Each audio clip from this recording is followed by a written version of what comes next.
বিদ্যে বোঝায় বাবু মশাই চড়ি চোখের কোটে। মাঝিরে কোন বলতে পারি সূর্য কেন ওঠে?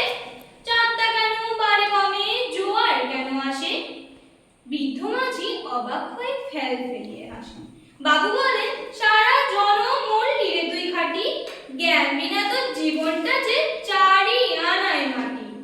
খানিক বাদে কহেন বাবু, বল তো দেখি ভেবে, নদীর ধারা কেমনে আসে পাহাড় ওঠে নেবে?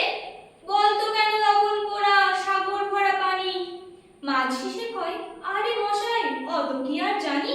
বাবু বলে, এই বয়সে জানিস না থাকি, জীবনটা তো নেহাত খেলো অষ্ট আনায় ফাঁকি। আবার ভেবে কহেন বাবু, বল তো রে বুড়ো, কেন এমন নীল দেখা যায় আকাশের ওই চূড়ো?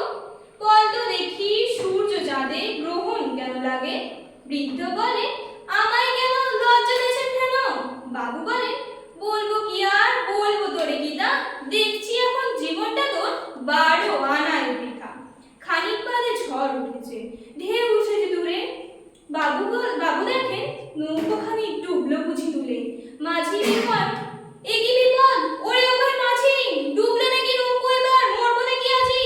মাঝি শুধায়, সাঁতার জানো? মাথা নাড়েন বাবু। মূর্খ মাঝি বলে, মশাই এখন কেন কাবু? বাঁচলে শেষে আমার কথা হিসেব করো পিছে।